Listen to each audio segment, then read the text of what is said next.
Welcome to What's on Jay's Mind. Let's talk about this Netflix docuseries called High Score.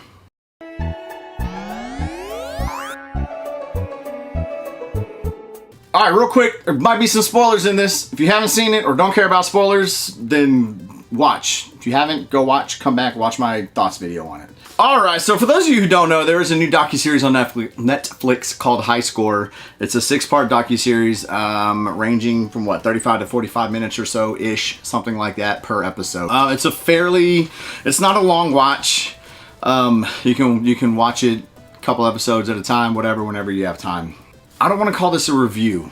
It's more a thoughts video. So let's get into the good, the bad, and the ugly about this docuseries. I got notes here. Okay, so let's start with the good. The good. One thing I thought they did really well was they talked to a lot of the right people. They got Charles Martinet to narrate, who is the voice of Mario, Luigi, Toad, Bowser. He does a lot of voices in the Super Mario universe, sorry.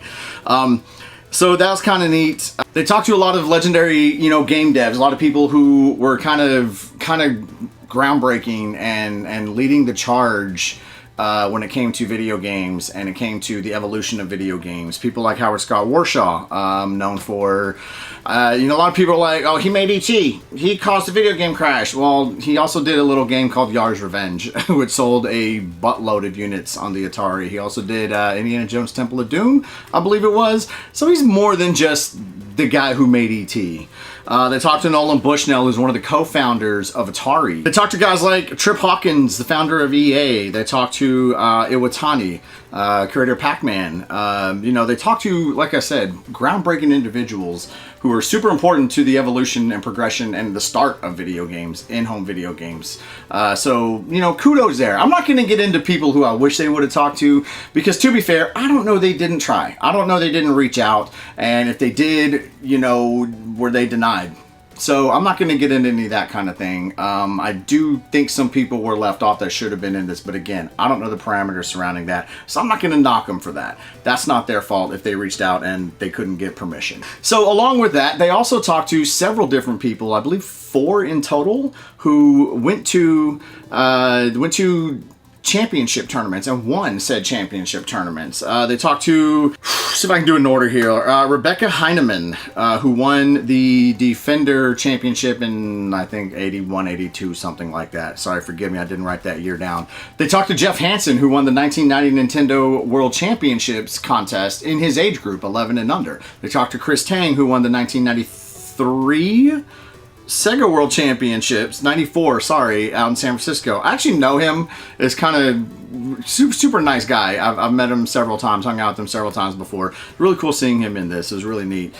This leads into another part of the good is you actually learn some things. You learn some stories. You learn some backstory. You learn, things about the competition, what some of the competitors were going through, stuff like that. Not only that, you get an insight on how some of these games were made, how they came up with them, talking to the guys who, created Mortal Kombat, designers on Street Fighter 2, again, Nolan Bushnell Atari. You get a lot of great backstories into stuff like that. One thing that really stuck out to me was the accelerator boards that Doug McCrae, Steve Golsom, and Mike Horowitz, I really hope, my handwriting sucks too, sorry.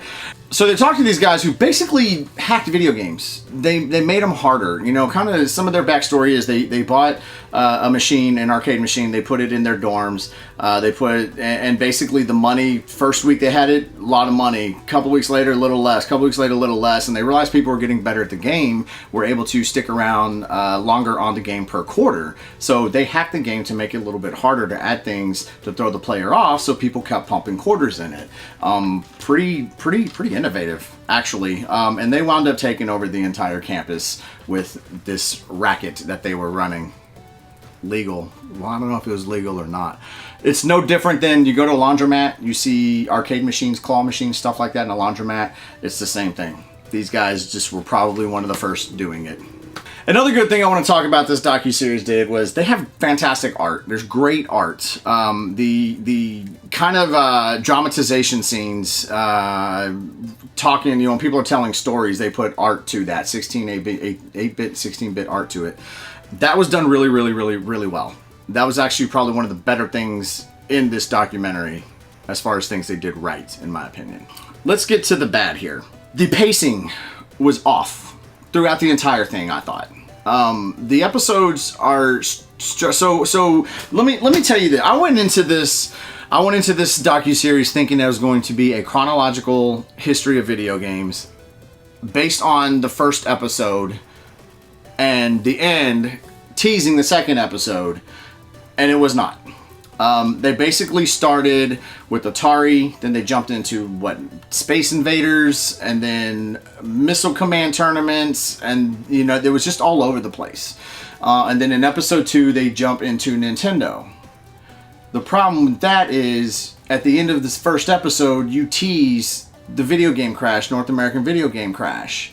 And then you jump right into Nintendo and you don't talk about it again until midway through the episode, and it's not even talking about it. It's briefly referencing, just to say you referenced it, and you skip right over it. That was like, oh, okay, it's not going to be a chronological timeline of the history of video games. Okay, not a problem. And maybe it was just me assuming it was going to be that way, but I'm going to put it on them and on the editing and say that's the way they made me think going into and starting to watch this. When I first started, I had no clue. I had no idea. So I didn't go into this going, oh sweet, a history of video games, let me do this. It is still a history of video games. And this is going to segue into things bad. So you want every episode to be topical. No problem. You want an episode to be just about Atari? Cool. You want an episode dedicated to just Nintendo? Awesome. You want an episode dedicated to just Sega? I think that's great. Here's the problem. You didn't have one episode dedicated to one thing.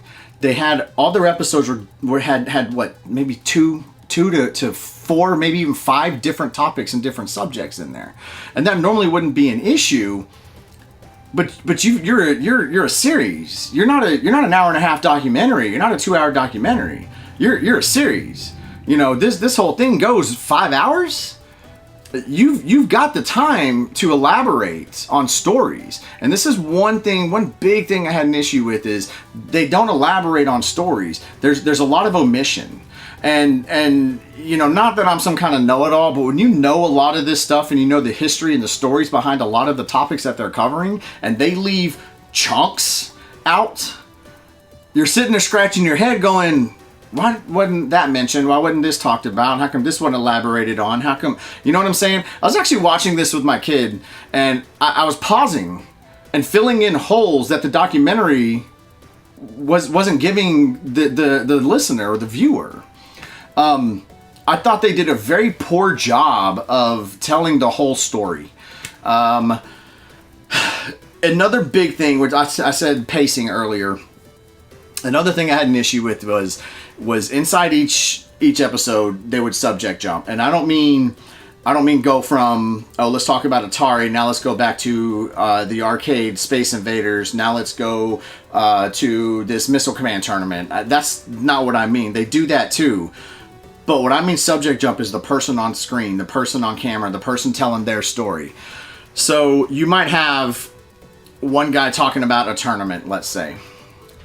And halfway through his story, you jump to someone talking about the history of a specific video game. Not related. Just for example.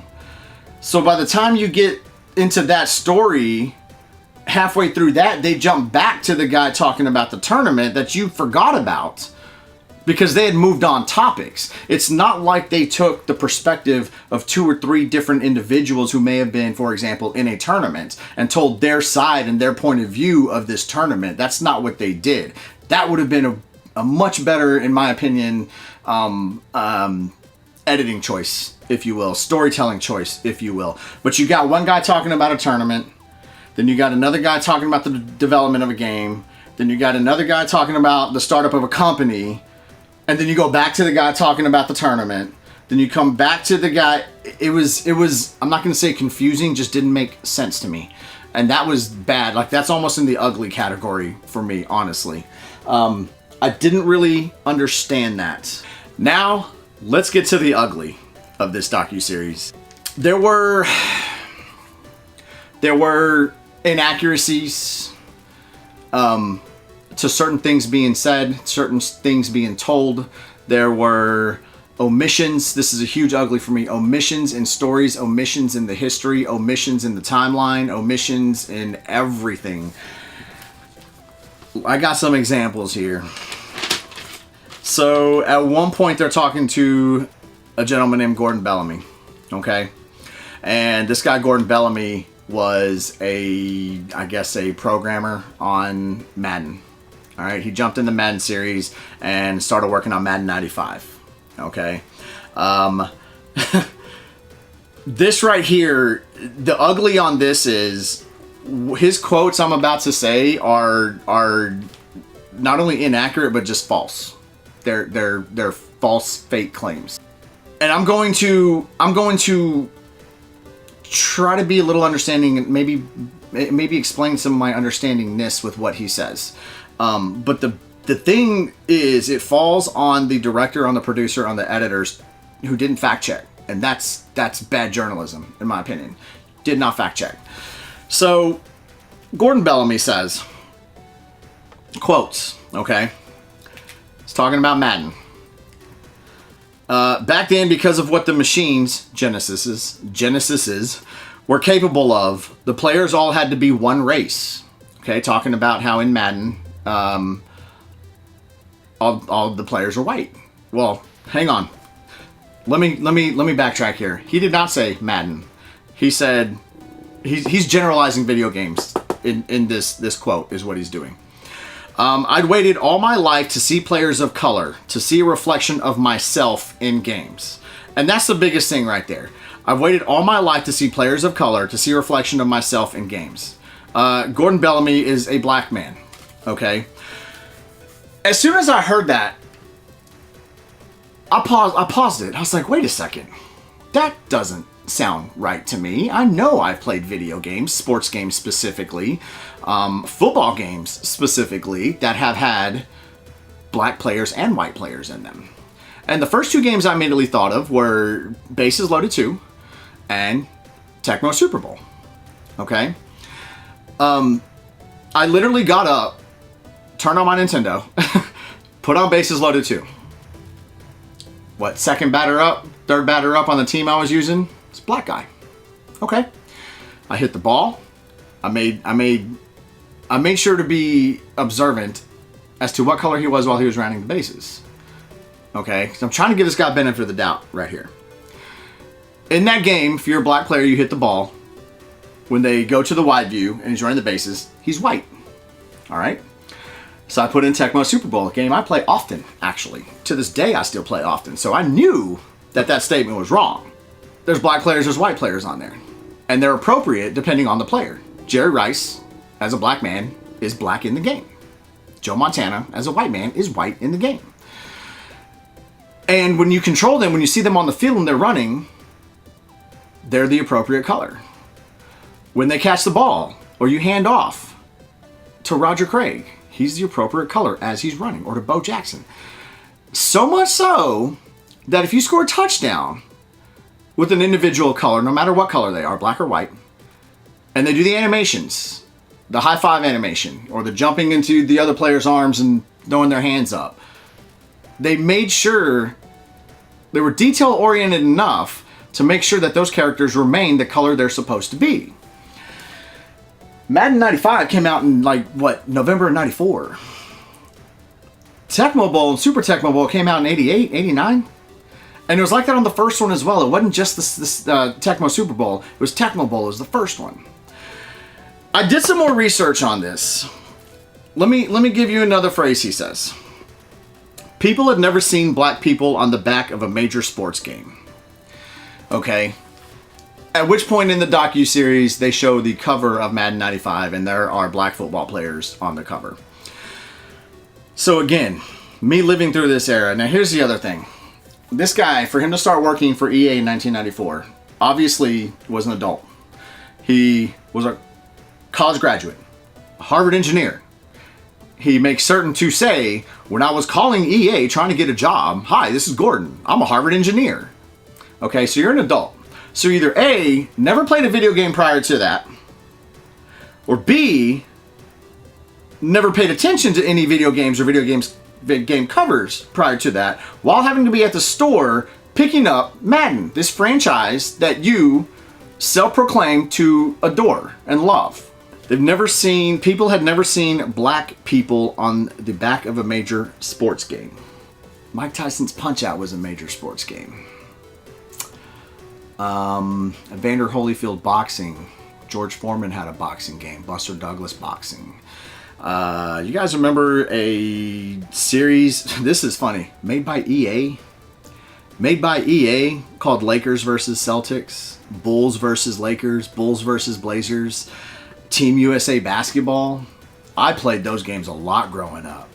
Not only in those games, in this 16-bit era, on the same machine that Mr. Bellamy says had limitations. There are white players, there are black players on the covers in the game. Not only that, in the game, there's different shades. And this is a huge ugly point, in my opinion, to this documentary, that nobody fact-checked this. There are different shades of black or brown, lighter and darker. Different shades of white, lighter and darker. And these games came out. Team USA Basketball was 1992. 1992 is when that happened, so maybe it came out in 93 after the fact. Let's just pretend it did. That's still before 95 or winter of 94 when Madden 95 came out, which is the game that he worked on. That is an extremely ugly point on this documentary for me because it's inaccurate.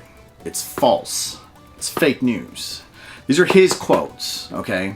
Now, maybe he was talking about Madden. And let's pretend he was. That's not what you said. I'm going off what you said. It's not my job to speculate what you mean. And I think that's fair, right? Because he didn't say in Madden you could only have one color on the field, one race on the field. He said in games because of the limitations of the machine. But that in itself is false because there are other games on that machine that had players of color in it. I just wanted to point that out. Like, that really bugged me. That really bugged me, the inaccuracy of it. Another thing that really bothered me, and please bear with me a minute here, throughout the documentary, there are times where they make sure that certain social topics these days are mentioned, almost to a point of forced. And I don't have a problem with them being mentioned. I have a problem in the way that they were mentioned and then glossed over and forgot about. And here's what I mean by that. They're talking about, okay, Gordon Bellamy, for instance. He starts out saying, I am a gay black man. I was taught growing up that if you're going to be African American and gay, you have to live by a different set of rules. And then we don't hear anything about that again. Okay? This woman, Rebecca Heineman, who won this Missile Command tournament. They make sure that they leave in the part where she says, I've always identified as a woman. You don't even know she wasn't a woman when she did this tournament until the end of her story. Because even throughout, she only references herself by her last name, Heineman. But then nothing else is mentioned about it. The kids of Jerry Lawson, his son says, you're the only African American in that space. You represent more than just yourself. His daughter says, being a 6'6" black man in Silicon Valley, I can only imagine what his existence was like working with people who did not look like him. But then you said nothing else about it. I gotta be honest, in my opinion, if you're gonna mention something like that, do a topic on it. Why not do a topic of African Americans in video games and what they did and what they accomplished? Because Jerry Lawson is responsible for cartridge games. There was a lot of heavy alluding to him creating the channel at Fairchild. It's not necessarily true. Fairchild Electronics got a hold of a prototype, bought a prototype from two individuals. He took the keyboard controls and put them into a stick controller. Very innovative stick controller at the time. He took the interchangeable ROMs and put a casing around them. But they don't go into a whole lot of detail about that kind of thing. And this is what I was saying. They left a lot of stuff out. They omitted a lot of stuff. They omitted a lot of things about the story. I think that would have been an extremely, extremely interesting segment. African Americans in video games. If you want to talk about trans and LGBTQT and all this and everything else, because there's several people who are homosexual in this documentary, do a whole segment on that. If you're going to mention it, talk about it. And that is a huge, I have a huge problem with that. You know, like, I personally would find that very interesting. But the fact that it was just kind of like, hey, here you go. Okay, what am I going to do with this? Well, nothing, because we're moving on now. We're talking about, well, hang on a second. You brought this up. Talk about it. Tell me about it. Teach me something I don't know here. They don't do that. At least on these particular topics that I'm talking about here. Those would have been extremely interesting topics in my point of view. Again, it was almost like it was left in just to go, well, hey, we thought of everyone. We mentioned everything. Look at us. We're good guys here, right? Well, I disagree. I think if you're going to talk about it and gloss over it, then I think that's you should have never even brought it up, personally. And if you're going to bring it up, let's go into detail like you did everything else. Why just have these little snippets? I'm a gay black man. Okay, what else? Nothing else. I worked on Madden and this and that and blah, blah. Oh, okay, that's what you did. I was identified as a woman. Okay, what else? Well, nothing. I went on this tournament and I won it and, oh, okay, I thought that was leading somewhere. Those are the two biggest, you know, ugly points in my opinion. I thought the production value was great. The editing was pretty horrible. The pacing was horrible. Don't take my word for it. Go watch this. Decide for yourself. If I gotta give this thing a score, 5 out of 10. Best case scenario, 5 out of 10.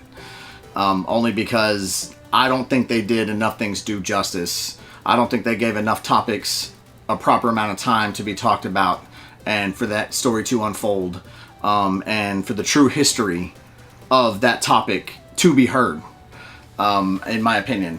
But that might actually be a pretty good topic to do a video on. African Americans in video games, LGBTQ influence in video games. I don't know. Again, I really wish if that was touched on, it should have been talked about in its entirety, and it wasn't. And that's one of my biggest issues with the thing, honestly. And if you're not going to, I say why I mention it. Anyways, guys, that's my thoughts video on High Score, the docuseries. It's on Netflix now. Go watch it. Make up your own mind. Decide for yourself how you feel about it. This is just one man's opinion. Thank you all very much. See you next time.